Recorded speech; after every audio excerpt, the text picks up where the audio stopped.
My son and his wife left for an anniversary trip that morning. Around noon, my daughter-in-law called, panicked, screaming. My son was in the ER critical condition. I didn't hesitate. I grabbed the backpack on the table and rushed out immediately. Halfway there, I got thirsty. I pulled over and opened the backpack to get some water. That's when I saw it. Something strange inside. I drove straight to the nearest police station with it. The officer looked at the device. Then he looked at me. "Sir," he said carefully, "please stay calm with what I'm about to tell you. This thing is extremely dangerous. I'm thankful you're here to hear this." Before I explain what that dangerous device was, and why it was in my bag, tell me, where are you right now? What time is it? Drop a comment. Let's connect December 16th, Saturday morning. My house in Westchester County was quiet. The kind of quiet that comes with living alone for too long. Outside, a thin layer of snow dusted the driveway. Inside, I was making coffee, scrolling through the news on my tablet, planning nothing more complicated than a trip to the hardware store. Then, the phone rang. 10:30, not an unusual time for a call, but something in the ring felt wrong, sharp, urgent. I picked up on the second ring. It was Scarlett, my daughter-in-law. Her voice was shaking, broken by sobs. "Scarlett, what's wrong? Where's Braden?" She could barely get the words out. "Dad, it's Braden. There's been an accident. A car accident. He's at Thomas Jefferson Hospital in Philadelphia, they're saying. They're saying it's critical. You need to come now." The room tilted. My coffee mug hit the counter too hard, sloshing brown. Liquid across the marble. What? What happened? I don't know. She was crying harder now. "We were driving back from breakfast, and another car. I don't know, Dad. He's unconscious. They're running tests. The doctors say they don't know if he'll make it through the day." My chest tightened. 62 years old, and my heart still hadn't learned how to handle fear. Braden, my boy. I flashed back. I couldn't help it. 16 years old. Nervous hands on the wheel of my old Buick. His first time behind the wheel. I'd put my hand on his shoulder and said, "I trust you, son."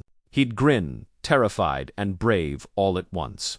Now he was lying in a hospital bed 3 hours away, maybe not breathing. "Hurry, Dad, please." The line went dead. I didn't think, I just moved. Upstairs to the bedroom. I grabbed the backpack sitting on the chair by the window. Scarlett must have packed it for me yesterday when she and Braden stopped by. She'd said something about us all going on a trip soon. How thoughtful of her. I didn't check what was inside. I just threw in a change of clothes, socks, my phone, charger. The bag felt heavier than I remembered, but I didn't care. No time. Down the stairs. Keys, wallet, coat, garage. My Lexosa Blue Ease, 350 I'd bought 3 years ago after selling the company, sat, waiting. I tossed the backpack onto the passenger seat, slid behind the wheel, and hit the ignition. The engine purred to life. I didn't let it warm up. I just backed out, tires crunching over the snow, and pulled onto the empty street. 3 hours to Philadelphia, 1 to 95 South. I knew the route by heart. My hands gripped the wheel. My mind raced faster than the speedometer. "Hold on, Braden. I'm coming. Just hold on." I didn't check the backpack. I didn't question why it had been sitting there, perfectly packed, like someone knew I'd need it. I just drove 3 hours to Philadelphia. 3 hours that were supposed to be my last dot by noon. I was an hour into the drive. 195 South stretched empty ahead. Just me, the hum of the engine, and a cold that had nothing to do with December. My hands gripped the wheel tighter than they needed to. My chest felt hollow. I thought of that day again, teaching him to drive.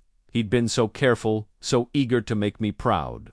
Now he was lying in a hospital bed, maybe not breathing, maybe. I shook my head. "No, don't think like that." I pressed the gas harder. 70, 75, 80. That's when I felt it. The car felt different, heavier, like I was pulling extra weight I couldn't see. and there was a vibration, a subtle, constant humming up through the steering column.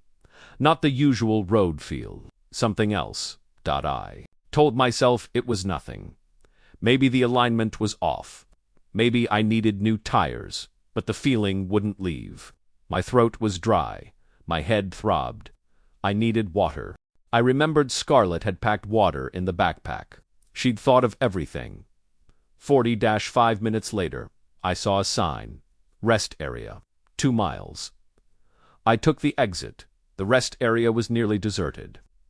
A few semis parked at the far end. Wind cutting. Across the empty asphalt, I pulled into a spot, killed the engine, and reached for the backpack on the passenger seat. I unzipped the main compartment, digging through the clothes for the water bottle Scarlett had packed, and that's when I saw it. There, nestled between the folded shirt and my spare socks, was something I didn't recognize. A black box, about the size of a paperback book. Metal, heavy-looking, with thin wires running along the edges, and a small LED light on one side, blinking slowly. Red, on, off, on, off. I froze. What is this? I pulled it out carefully, setting the backpack aside. The device was cold to the touch. The red light pulsed like a heartbeat. My boy had packed this bag, or his wife had. There was a small switch on the side. My thumb brushed against it accidentally. Click. The red light turned yellow, and the device started beeping. Beep, ... beep, ... beep, faster than my pulse. Louder than the wind outside, my hands went numb. I set it down on the passenger seat, my brain scrambling for explanations.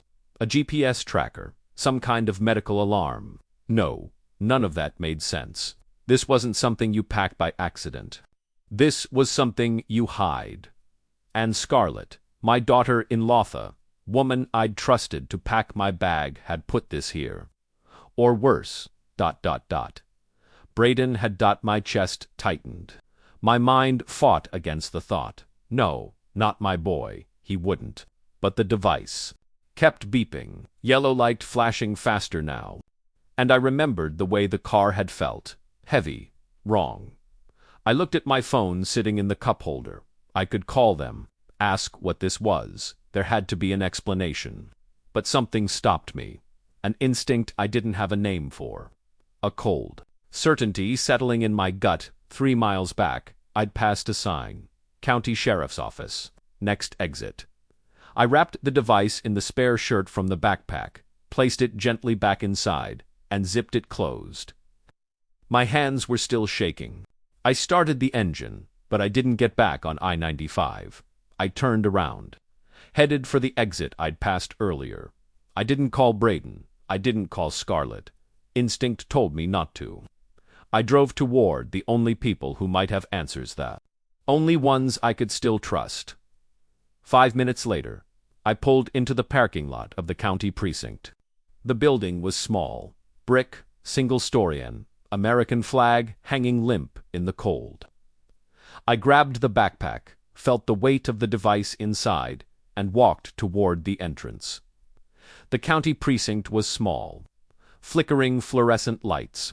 The smell of burnt coffee. A young officer behind the counter looked up as I walked in. Then he saw what I was carrying. "Sir, can I help?" I set the backpack on the counter and unzipped it, pulling out the black device still wrapped in my shirt. The yellow light blinked through the fabric. The beeping was faint, but steady. "I found this," I said. My voice didn't sound like my own. "In my bag. I don't know what it is." The officer stared at it. His face went pale. "Sir, ... don't touch." A door opened behind him. A man stepped out, late 50s, gray hair, sharp eyes. He wore a detective's badge on his belt. His gaze went straight to the device on the counter, and his expression changed instantly. "Everyone step back," he said. His voice cut through the room like a blade. The detective Vance, his nameplate, Reed grabbed his radio. "This is Vance. I need EOD to the precinct. Possible remote detonator. Repeat, possible detonator." The words hit me like A punch to the chest, detonator. Vance looked at me. "Sir, I need you to step outside. Don't touch anything else." I followed him out into the cold. My legs felt like they might give out. "What's your name?" Vance asked. Graham Fitzgerald." "Mr. Fitzgerald, where did you get that device?" "My backpack. I was driving to Philadelphia." "My son. He's in the hospital, or I thought he was. My daughter-in-law packed the bag for me. I didn't check it until I stopped for water." "Who had access to your vehicle?" "I live with my son and his wife, ... but they wouldn't. They're in Philadelphia. Braden's hurt. Vance held up a hand. "We'll get to that. Right now, I need you to stay calm." 15 minutes later, a black van pulled into the lot. EOD, explosive ordnance disposal. 2 men in tactical gear stepped out. They went inside, examined the device, spoke in low voices with Vance. Then one of them came back out. "Detective, we need to check his vehicle." My Lexus sat 20 feet away. The IOD team approached it carefully, using mirrors on extendable poles to look underneath. One of them knelt, sliding a small camera beneath the driver's side. He froze. Then he stood and motioned to Vance. "You need to see this." Vance walked over, looked, and his jaw tightened. He turned to me. "Mr. Fitzgerald, come here." I walked over on legs that barely worked. The EOD tech held the mirror at an angle beneath my seat. There, mounted to the underside of the frame, was a gray package, wires, a small, blinking receiver, C4. The tech said quietly, 4 pounds, enough to eliminate the vehicle and anyone inside. The world tilted. I sat down hard on the curb, my vision blurred. My chest felt like it was caving in. Vance crouched beside me. "Mr. Fitzgerald, who had access to your car?" "My son," I whispered, "and his wife." But no, they wouldn't. "There. Family. Where are they right now?" "Philadelphia. Thomas Jefferson Hospital." "Braden was in an accident this morning. Scarlett called me. That's why I was driving." Vance's eyes sharpened. "Mr. Fitzgerald, I think you need to call that hospital right now." He handed me his phone. My hands shook as I dialed. The line rang twice. "Thomas Jefferson Hospital Emergency. Department. How can I help you, my son?" I said. My voice cracked. "Braden Fitzgerald. He was brought in this morning. Car accident. Critical condition." A pause. "Let me check our admissions. 1 moment, sir." The seconds stretched like hours. "Sir, I'm sorry. We have no patient by that name. No admissions today matching that description." The phone slipped from my hand. It hit the pavement with a dull crack. Vance picked it up, thanked the nurse, and ended the call. Then he sat down, beside me on the curb. "Mr. Fitzgerald," he said quietly, "I think someone wanted you gone, and I think you know who." I couldn't speak. I couldn't breathe. Braden wasn't at the hospital. He'd never been hurt, which meant everything had been a lie. The call, the panic, the love in Scarlett's voice when she begged me to hurry. All of it a setup to get me alone on the road, driving fast, desperate, toward my final moments. My boy, the child I'd raised alone, after his mother passed, had put a device in my car. His wife had packed the trigger in my bag. They wanted me gone, and they'd almost succeeded. I sat there shivering, staring at the snow, understanding the truth with brutal clarity. Every detail had been engineered. The timing, the lie, the urgency, the road.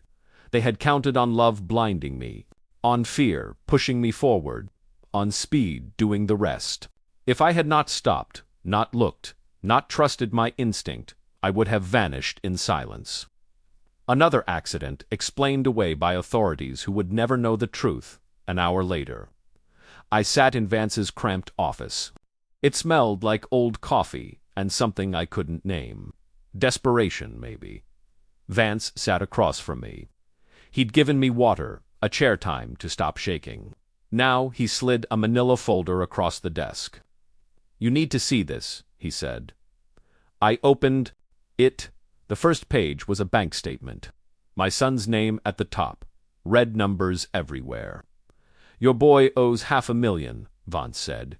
Cryptocurrency investments, credit cards, online gambling. He's drowning." I stared at the numbers. 500,000. How had I not known? Vance pulled out another document. "1 month ago, a life insurance policy was activated in your name. $2 million. Beneficiary: Braden Fitzgerald." My hands went numb. I didn't sign that. We know." Vance pushed a second page toward me. "Forensics compared the signature. It's forged. Your daughter-in-law's handwriting." He slid a photo across the desk. Scarlet, smiling, beautiful. "She researched remote detonation systems," Vance continued. "Dark web forums, downloaded instruction manuals. She planned this, Mr. Fitzgerald. Every detail. The room felt too small, too hot. But Braden, ... Vance leaned forward. "Your boy is weak. Not cruel, just factual. Buried in debt, desperate. She gave him a way out, and he took it. I thought of Braden as a kid, teaching him to ride a bike, helping him with homework, watching him walk across the stage at graduation. I'd raised him alone, gave him everything, the house, the money, the love, and this was how he repaid me. I gave them everything," I whispered. My voice broke, and the tears came. I couldn't stop them. Vance didn't say anything. He just let me sit there, shoulders shaking, face in my hands. After a minute, he spoke again. "Mr. Fitzgerald, we can arrest them now. Attempted murder, fraud, but they'll lawyer up. They'll claim the device malfunctioned, that it was an accident. They'll walk in 5 years." I looked up, my eyes burning. Or Vance said, "We make them think they succeeded. Let them try to collect the insurance. Catch them in the act with evidence they can't deny." I wiped my face with the back of my hand. "What do you need me to do?" Vance's expression didn't change, but something flickered in his eyes. "Disappear." I looked at the folder, at the debt, at the forged signature. They wanted me gone. Fine. That's exactly what we'd give them. "Tell me the plan," I said. Vance nodded. "We stage your disappearance. Make it look real. An accident. A tragedy. They'll play the grieving family. And when they walk into that insurance office, when they smile and sign the paperwork, we'll be waiting." I sat back in the chair. My boy, my own son. But he wasn't my boy anymore. He was a stranger who tried to erase me for money. "Do it," I said. Vance stood and extended his hand. I shook it, and just like that, Graham Fitzgerald ceased to exist. By 5 p.m., we'd reached an abandoned limestone quarry 20 miles outside the city. It was the kind of place people forgot existed. Jagged cliffs, a flat clearing, gravel roads leading nowhere. My Lexus sat alone in the middle of the clearing, a blue ghost, about to become evidence. I stood behind a concrete blast barrier 200 yards back. Vance was beside me. Behind us, the EOD team worked with quiet efficiency. One tech placed a crash test dummy in the driver's seat, dead weight to simulate a body. Another positioned my wallet and one of my shoes near the wreckage zone. Items that would survive. Items that would identify the victim. "Me, ... Mr. Fitzgerald," the EOD chief called over. "You might want to look away." I shook my head. "No, I need to see this." The team finished their prep and retreated. One of them held a remote trigger. "Detonation in 5, ... 4, ... 3, ... 2, ... 1. He pressed the button. The explosion tore through the quarry like thunder. A massive fireball erupted from beneath my orange and red, roiling black smoke spiraling into the sky. The Lexus lifted off the ground, flipped, and crashed down in a twisted heap of burning metal. The sound echoed off the cliffs, sharp and brutal. I felt the shockwave in my chest. I couldn't look away. That was supposed to be me, burning, gone. Erased, my knees felt weak. Vance put a hand on my shoulder. "You okay?" I wasn't sure I'd ever be okay again. Firefighters moved in with hoses, leaving behind a blackened skeleton of steel. Smoke drifted across the clearing, smelling like burnt rubber and gasoline. "I don't know what I am anymore," I whispered. 2 hours later, I sat in a safe house across town, a small apartment, bland furniture, a single window. Vance turned on the TV, flipped to the local news, and there it was. The anchor's face was somber. Behind her, a photo of my car burning on the side of I-95. "Breaking news, tonight." She said, "Graham Fitzgerald, 62, a retired businessman from Westchester County, perished in a vehicle explosion on Interstate 95 this afternoon. Authorities say the cause is under investigation, but early reports suggest a possible mechanical failure. Mr. Fitzgerald was alone at the time of the incident. He is survived by his son and daughter-in-law. My photo appeared on the screen, a picture from 5 years ago, smiling, alive. Beneath it, white text, in memory, 19632-025. I stared at my own face, my own name, my own ending. It didn't feel real. Vance muted the TV. "Now we wait, and we watch them." "How long?" "Not long," he said. "They'll see this. They'll have to react. Play the part of the devastated family. And when they do, when they think it's safe, they'll make a move for the insurance money. That's when we get them." I turned back to the TV. My photo was still there. In memory, I was a ghost now, watching, waiting. And when my boy and his wife came for the money, when they smiled and signed those papers, I'd be there. Not gone, just invisible. That night, 8 p.m., I sat in the darkness of the safe house. On the monitor was a feed from the county hospital morgue. Detective Vance had installed hidden cameras and audio. I watched my son walk into that cold, sterile room. His face was red, his eyes swollen. Scarlett was beside him, one hand on his shoulder. She wore black, her hair pulled back, no makeup. She looked the part of the grieving daughter-in-law. But I wasn't looking at their faces. I was waiting for them to speak. The picture of a grieving daughter-in-law. The medical examiner led them to a table covered with a white sheet. Beneath it was a body, not mine, a stand-in burned beyond recognition. Vance had arranged it all. The examiner pulled back the sheet just enough. Braden stared. Then he turned away, hand over his mouth. His shoulders shook. That's my dad," he whispered. Scarlett stepped forward. She looked at the body. Her face didn't change. Calm, controlled. She placed a hand on the sheet gently. "Yes," she said softly. "That's Graham." Braden collapsed into a chair, sobbing.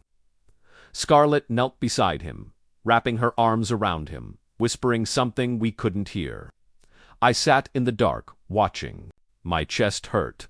My hands were shaking. "That's your son," Vance said quietly beside me. I didn't answer. I couldn't. An hour later, they were back at my house. Vance's team had installed cameras there. 2 living room, kitchen, even the bedroom. I could see everything. Braden walked in first, tossing his coat on the couch. Scarlett followed, closing the door. Behind her for a moment, neither of them moved. Then Scarlett exhaled slowly, like she'd been holding her breath for hours. "It's done," she said. Braden turned to her. His face wasn't red anymore. No tears. He just looked tired. "You're sure the policy is solid?" he asked. Scarlett smiled. It wasn't warm. It was sharp. $2 million, baby. Completely solid. We just have to wait for the investigation to close. Then we file the claim. Braden sat on the couch, rubbing his face.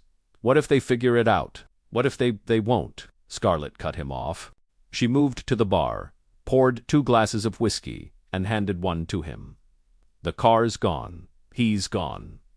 No witnesses. No loose ends." She raised her glass. To us. Braden hesitated. Then he clinked his glass against hers. To us. I watched them drink, watched them smile, and I felt something cold settle deep in my chest. Vance glanced at me. You okay? I wasn't, but I nodded. It was 11 p.m. when the radio turned on. Braden and Scarlett were upstairs, getting ready for bed. The house was quiet, dark. Then, from the living room music, soft, gentle, a piano melody. I knew by heart, double quotes, unforgettable, ... That's what you are, ... Nat King Cole. My wife's favorite song. Braden appeared at the top of the stairs, frowning. Did you turn on the radio? Scarlett came out behind him, wrapped in a robe. No, I thought you did. They walked downstairs together, slowly. The music kept playing. Braden reached the radio. It sat on the shelf near the fireplace, where it had always been. He stared at it. I turned this off, he said. Scarlett looked at him, then turned it off again. He pressed the power button. The music stopped. Silence filled the room. They stood there, not moving, not speaking. Then Scarlett laughed short. Nervous. Old house. Weird electrical stuff. It's fine. Braden didn't look convinced. He glanced around the room like he was searching for something or someone. Yeah, he muttered. Probably. But his voice shook. Back in the safe house. Vance leaned back in his chair, a faint smile on his face. That's just the beginning, he said. I watched my boy standing in my living room, scared and confused. We'd planted doubt, fear. The question, is he really gone? Tomorrow night, we'd push harder. Sunday night. Braden went to bed early. Scarlett followed an hour later. Neither of them knew that Vance's team had been inside the house while they were out for dinner. I watched the bedroom camera feed. Vance sat beside me, coffee in hand, waiting. Braden climbed into bed, pulled the covers up, and laid his head on the pillow. Then he froze. Something hard was pressed against the back of his skull. He sat up slowly, reached under the pillow, and pulled it out. The detonator. The same black device he had planted in my backpack a week ago. Yellow light, blinking slow, steady, and taped to the top. A small piece of paper, handwritten. You forgot to turn this off, son. Dad, Braden screamed. He threw the device across the room like it was on fire. It hit the floor with a dull thud. No, no, no. Scarlett burst through the door, eyes wide. What? What is it? Braden pointed at the floor, his hand shaking. How is it here? It was supposed to be with him. Scarlett stared at the device. Her face went pale. Someone's messing with us, she whispered. It's him, Braden shouted. He's not gone. He knows. Scarlett slapped him hard across the face. Shut up. Get it together. She grabbed his shoulders. He's gone. We saw the body, remember? Braden collapsed onto the bed, hands over. His face, his whole body trembled. Then who did this? He whispered. Who? Scarlett exhaled slowly and sat beside him. Her voice was cold, controlled. I don't know, but in 3 days we get the money. Just 3 more days. You can hold it together for 3 days. Braden nodded, but his eyes were hollow. On the monitor, I watched him curl up on the bed, rocking, back and forth. Then I heard it, barely audible through the mic. I'm sorry, Dad. I'm sorry. ... I closed my eyes. I felt something break inside me. Vance didn't say anything. He just handed me a tissue. 3 days later, Thursday, December 21st, they walked into the insurance office in Manhattan. They had no idea what was waiting for them on the 40th floor. The insurance company occupied the 40th floor of a glass tower. In downtown Manhattan, floor 2 ceiling windows, a polished mahogany desk, 3 men in suits and a reckoning 20 years in the making. Braden and Scarlett walked in, dressed in black, professional, composed. Scarlett shook the director's hand. First, thank you for meeting with us during such a difficult time, she said softly. The director, a gray-haired man in his 60s, nodded. Our condolences. Please, have a seat. They sat. Scarlett folded her hands on the table. Braden's leg bounced under the desk. Nervous energy. The director slid a stack of papers across the table. Before we process the payout, we have a standard procedure. We review the timeline of the incident. Braden nodded quickly. Of course, whatever you need. The director pressed a button on a small remote. A large screen descended from the ceiling behind him. The lights dimmed. This footage, the director said calmly, was retrieved from your father's home security system. The screen flickered to life. The garage. Saturday, December 16th, 2:17 a.m. The camera angle was wide, showing the entire space. The blue Lexus sat in the center. Then two figures appeared, Scarlett and Braden, moving quietly, carefully. Braden knelt beside the car, opened the driver's side door, and slid underneath. His hands worked quickly, securing a small black package beneath the seat. Scarlett stood beside the car holding the detonator. She placed it carefully inside a backpack on the workbench, zipped it shut, and set it on the table near the door. Clear, undeniable. Braden's face went white. Sweat beaded on his forehead. Scarlett stood abruptly. This ... This is fake. It's been edited. A deep fake. The director didn't blink. This footage was taken from your father's home security camera, installed 2 weeks prior, time-stamped, cloud-stored. Admissible in court. Scarlett's voice rose, shrill and desperate. He didn't have cameras in the garage. A voice spoke from the doorway, steady and very much alive. Actually, I did. Braden turned and froze. Graham stepped into the room. Gray suit, healthy, alive. Braden's mouth opened, but no sound came out.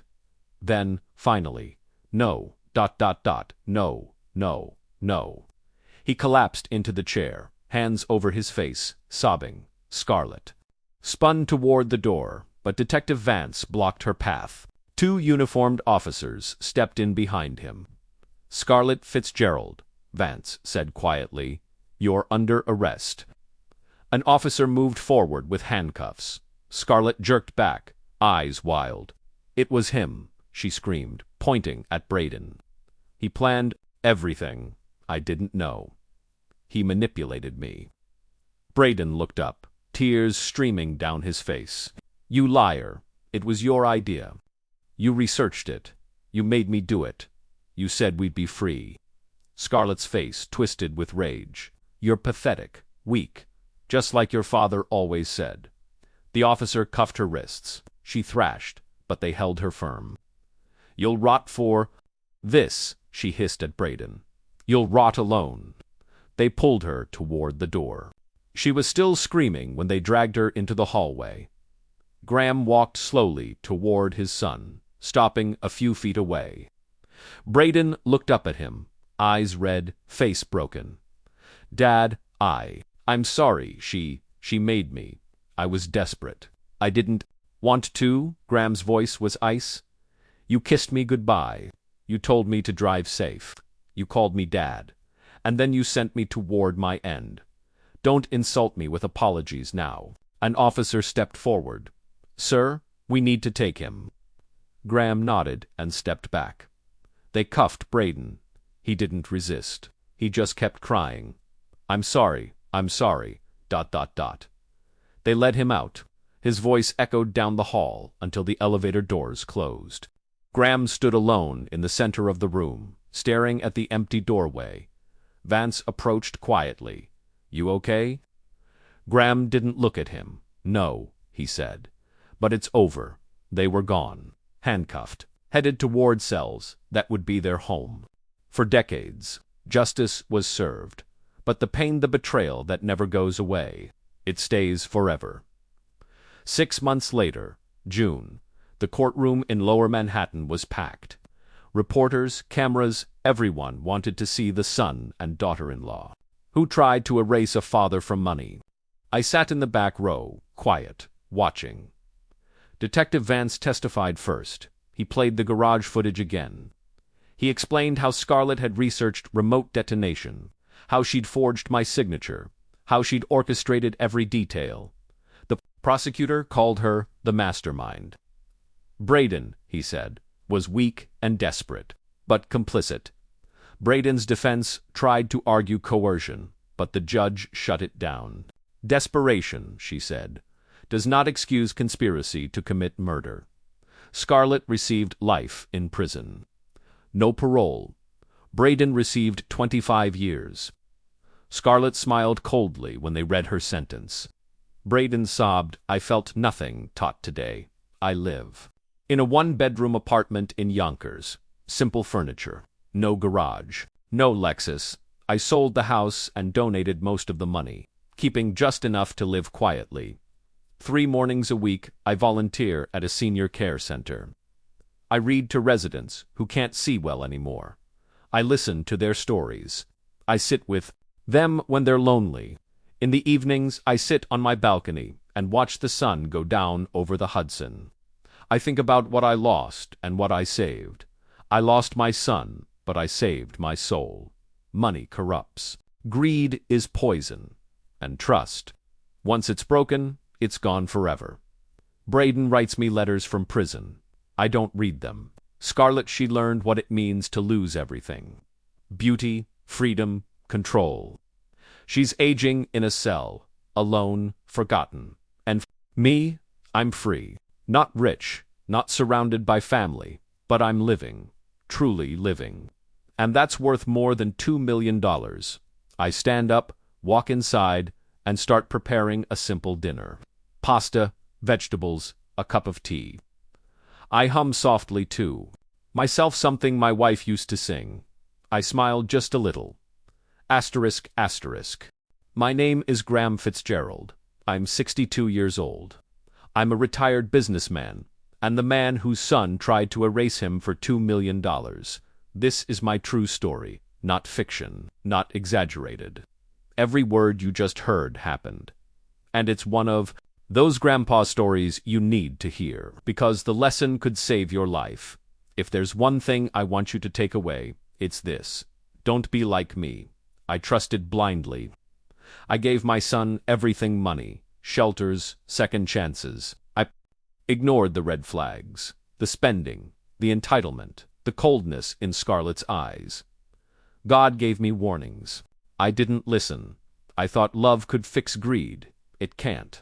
Greed is a poison that corrupts from within. And when you enable it, when you hand your children wealth without teaching them responsibility, you're not helping them. You're destroying them.